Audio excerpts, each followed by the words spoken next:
So how many of you are familiar with the company Spotify? Awesome. Okay. How many of you are familiar with the home furnishing company IKEA? Awesome. Okay. So according to Forbes magazine, IKEA has been listed among the world's most valuable brands, and Daniel Ek, the founder of Spotify, has currently been named the most important name in music currently. So now to ask you, what do these two companies have in common? Sweden. They were both originated and they're native to Sweden. So hello investors. We are members of Best Consulting. My name is Beatrice Guerrero. We are here today in hopes that you'll consider implementing your businesses in Sweden. I'd like to introduce my colleagues and give a brief overview about what they'll be covering in this presentation. So Alexis Kurodinger will be covering Swedish culture. Again, myself, I will be covering Swedish geography.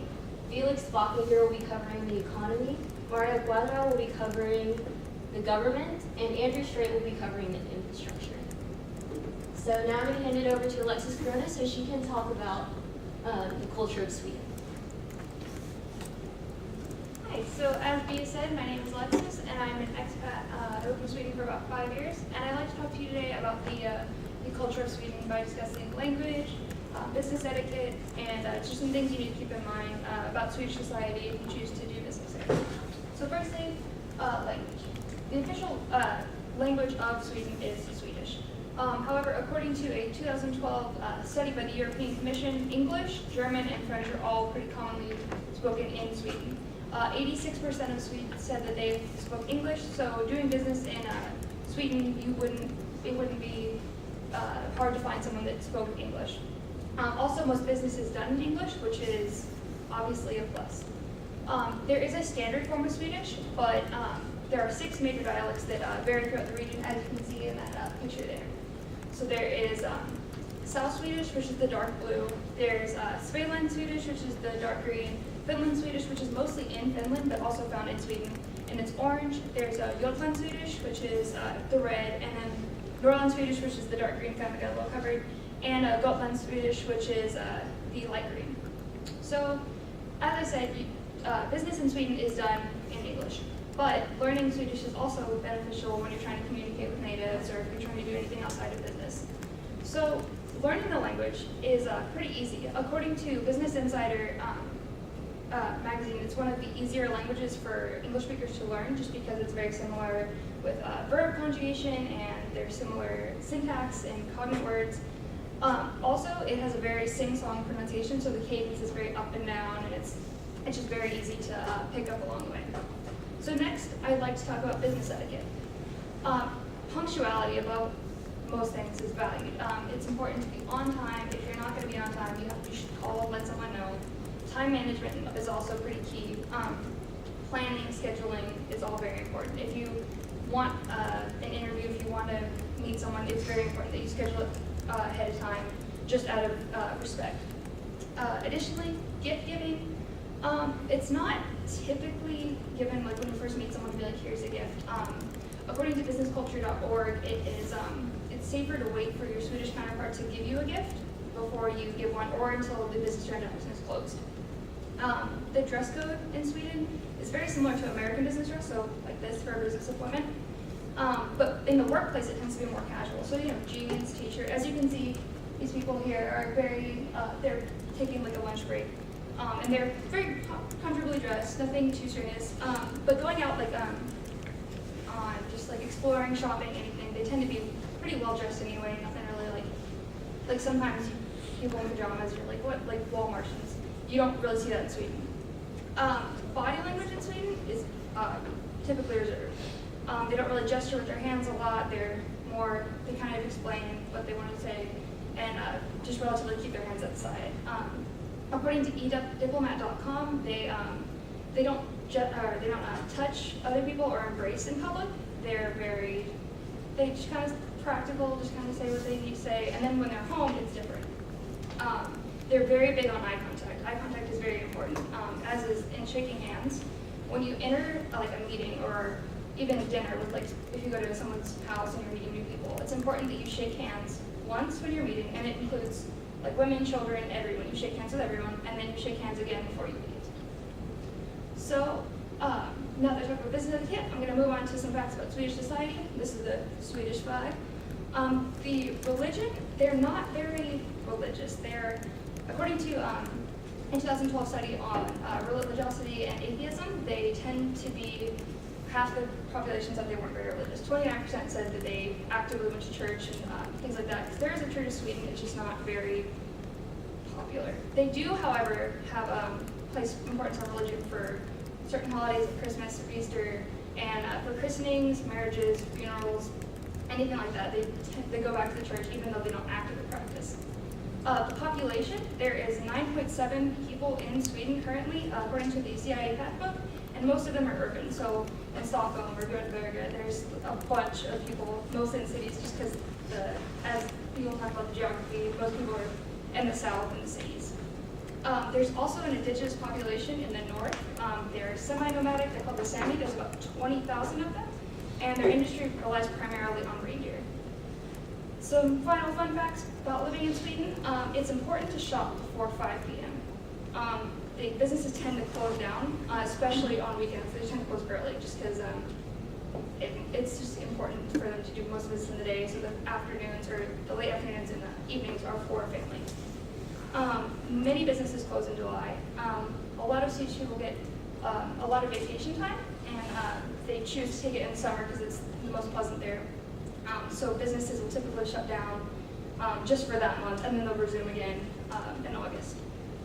There is also an importance on like coffee and fika, kind of like, which is called fika, kind of like how we Americans think of British people and tea. They come together and drink tea. Swedish people are really big on their coffee.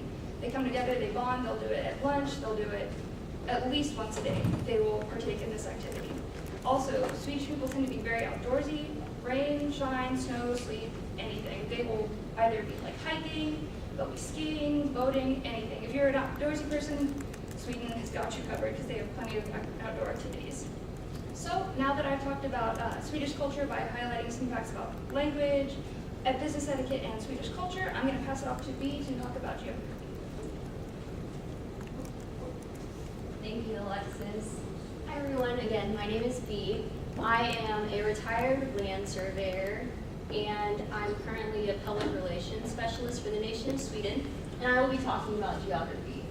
Bear with me, I know we're in a state where it's really hot, we're about to get really cold really fast.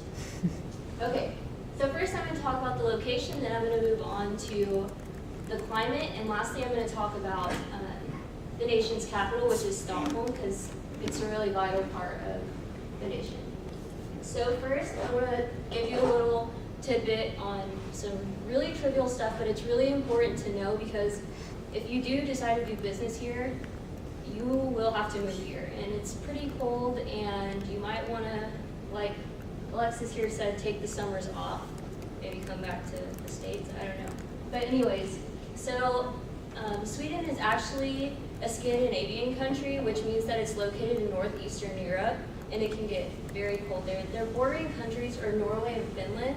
However, they're surrounded by other Scandinavian countries such as Latvia, Lithuania, Germany, Poland, and Denmark, and Estonia. I always forget Estonia, I don't know why. And according to visitsweden.org, I want to give you a little size comparison of how big Sweden is. So it's a little bit bigger than the state of California, so mind you, it's not that big. However, going from north to south, everything in between will vary in regards to its climate, so I'm going to move on to that point now. The climate in Sweden, because it's a northeastern country and it's really high in terms of its latitude and it's really long, it is really close to the Arctic Circle, so it makes it really cold. However, the further south you get in the country, the warmer it gets, and it could be warmer in the south by like 20 degrees, like depending on what season it is. So the north has a subarctic climate, and then the south has a temperate climate. And so an example of this extreme weather, I know I keep talking about it, let me just give you a relative idea that the average temperature in Sweden is 32 degrees Fahrenheit. Yeah, average. And Also, another example of this extreme weather I've been mentioning is in Stockholm, for instance. It's relatively central, so it'll be about here. So it's a little bit further south, but it's like right here on the coast. And there, during the summer, you can have up to 16 hours of daylight. And in the winter, since it's so high and so long, you can have up to 16 hours of darkness. So that's another thing to consider in terms of where Sweden is located in the climate. So now that I've kind of given you a little tidbit about the location and the effect it has on the climate, I want to talk about the nation's capital, especially because it plays a major role in the business world of Sweden. So the nation's capital here is Stockholm, and about 905,000 Swedes live here. As Alexis said, 9.7 million people live in Sweden, so this is a big chunk, and it's also the largest city in Sweden. It covers an area of about 73 square miles, and to give you an idea of how big that is, Austin, Texas is 3 times the size of that. So it's really not that big at all. However, it's like the heartbeat of Sweden. It's the capital, and a lot of business happens here. And luckily, even though it's really small, it's not like New York City or Chicago. It's really, really clean. And this is because in Stockholm, a lot of, the majority of jobs there are service jobs, and there aren't any like manufacturing plants or like things that pollute the air, which is really a big selling point in Sweden because it's just notoriously clean. And it's actually, Stockholm is split into 3 parts, and the center is probably where you all will be staying because it's called Innerstaden, and that is the city center. However, it's split also into Söderort, which is the south, and then Västerort, which is the west. So now that I've talked about the location of Sweden, the climate, and its lovely capital, I'm going to hand it off to Felix so he can talk about the economy. Thank you, Beatrice. So like Beatrice said, my name is Felix Bage and I'm an economist from Sweden. Today I will present the economic situation in Sweden. I will talk about Sweden's gross domestic product, or GDP. After that I will talk about the average Swedish household income. And lastly I will talk about the country's inflation. So according to USA Today, Sweden is ranked 6th on the list of best economies in the world. Swedish GDP per capita is the market value of all final goods and services produced in a given country in a period, is $55,158 per year, which is the 8th highest in the world. Swedish companies absorb new technologies better than any other companies in the world. Their efficiency to incorporate new and existing technologies is simply outstanding, which Andrew will later discuss in further detail. Swedish GDP is of course strongly related to its imports and its exports. As you can see on the graph right here, over the last 10 years the exports have always been more than its imports. So this caused a positive net trade balance. And in 2013 the Swedish positive net trade balance surplus was 59.6 billion kronas. So this brings me to the subject of the Swedish monetary unit, which is the krona. 1 krona is equal to 13 cents in the United States. According to Bloomberg, the krona has been the best performing currency in the world in 2013. And the Swedish Minister of Finance says the krona will remain strong for at least another couple of years.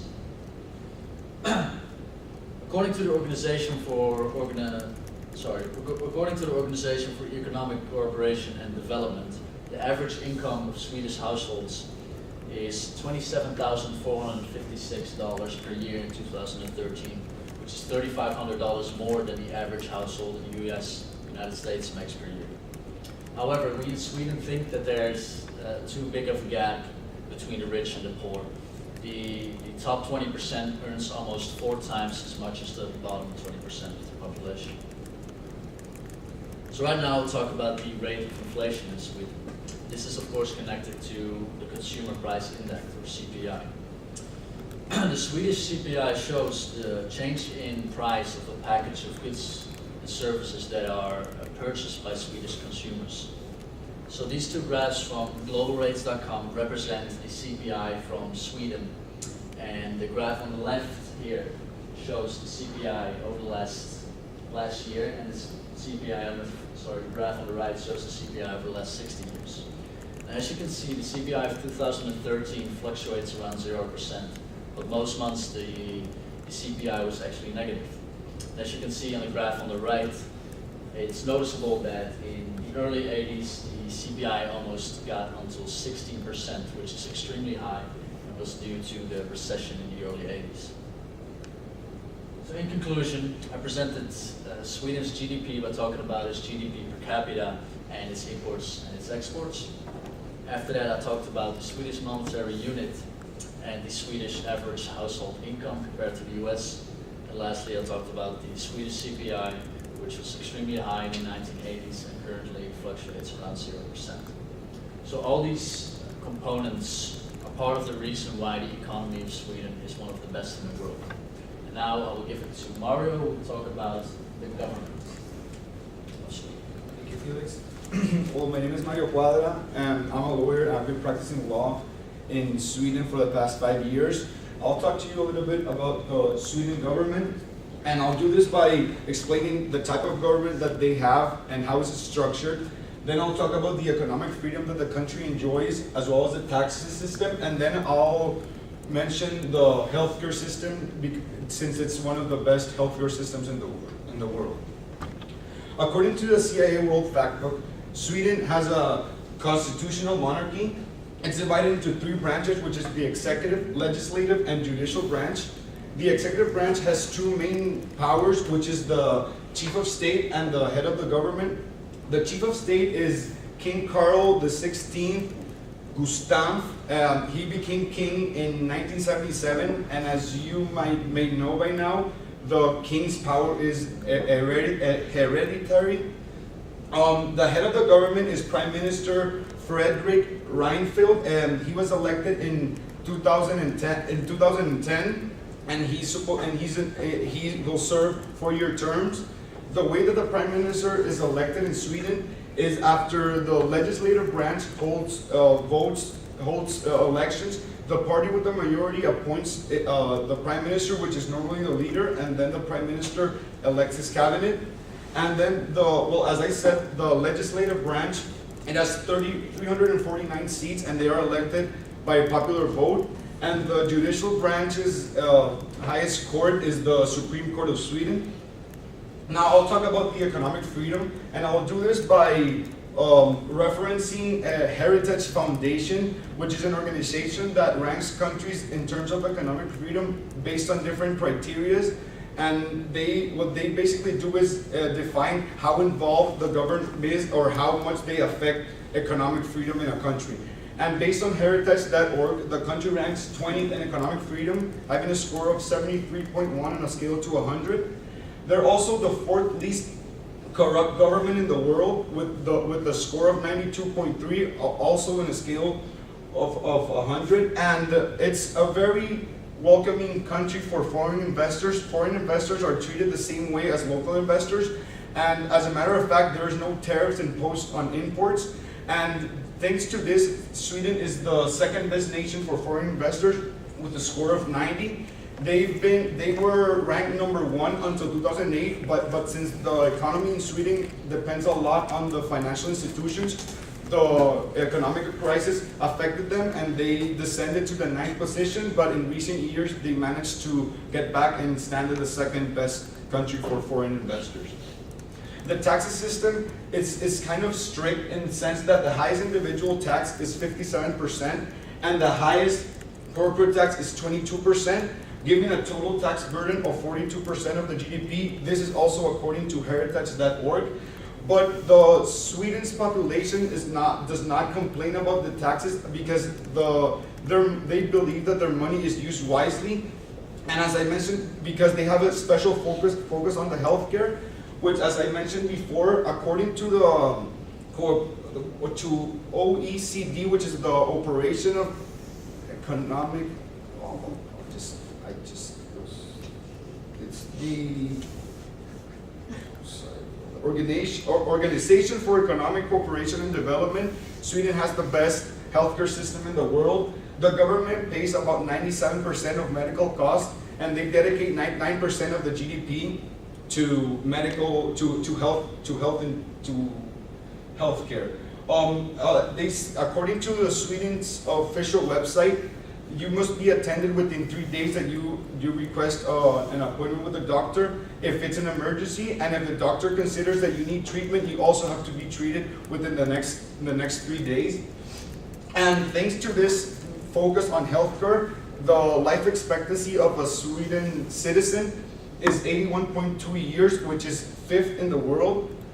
And this increase in life expectancy is because they've decreased the annual death by heart stroke, and they've also decreased the infant mortality rate each year. Therefore, their life expectancy it's high. So to conclude, I talked about the Sweden's government by informing you how the government is structured. I also talked about the economic freedom that the country enjoys according to the Heritage Foundation. I mentioned the taxing system, and I also elaborated on the excellent healthcare system that the government offers to its citizens. I'll hand it off to Andrew, and he'll elaborate on the infrastructure of Sweden. Thank you, Mario. Like B stated earlier, my name is Andrew and I'm a civil engineer in Sweden.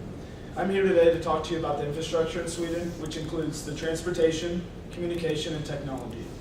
First, I'm going to talk about the transportation. According to Lonely Planet, the population in Sweden is heavily dependent on public transportation. The public transportation system is extremely extensive, allowing you to, or making it very possible to travel without a car, even if you live in suburbs or during rush hour. Their public transit system includes metro, commuter trains, light rails, and buses. You can also travel by coach buses, trains, and coast ferries. The upper class citizens are the people who tend to have their own car. This isn't necessary because of their excellent public transportation system. So overall, it makes it much easier to use the public transportation system in major cities in Sweden. It is also nice because it saves people a lot of money. Now I'm going to talk about the communication in Sweden. According to business culture, the Swedes are considered friendly and open to discussions, but tend to only speak when they have something important to say. In other words, when engaging in conversation, it's appropriate to not say anything at all unless you find something extremely important. The Swedes also tend to call people by their first name regardless of their status, and they often keep their personal and work lives separately, which is nice because it doesn't interfere. Your work doesn't interfere with your families, which is one of my favorite things. They also tend to speak they also speak English very well, and the children in Sweden learn English in 3rd grade all the way up to secondary school. Now I'm going to talk about the technology in Sweden. According to the locals, some of Sweden's top technological breakthroughs consist of Skype, Spotify, and Volvo. Skype is a video conferencing and instant messaging application which allows you to communicate with people across the world for free as long as you have Wi-Fi. And Spotify is the world's largest music streaming database that allows you to listen to songs and search them by the artist, album, playlist. And Volvo is a car manufacturing company which I'm sure y'all are familiar with.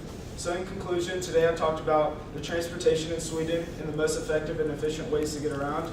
I talked about the business, communication, and language, and finally some of their greatest technological breakthroughs. Now I'm going to hand it over to Felix so he can conclude the presentation. So in conclusion, we definitely recommend to you all to do business in Sweden. Alexis spoke about the great culture by discussing the language, proper business etiquette, body language, and religion. After that, B talked about geography, specifically in terms of Sweden's location, its climate, and the national capital. After that, I presented the Swedish economy by talking about its GDP, its CPI, so the inflation, and its imports and its exports. Mario then presented the strong and stable government of Sweden. He gave us an overview of how the government is structured, how Sweden compares to countries in terms of economic freedom, and of course its excellent healthcare system.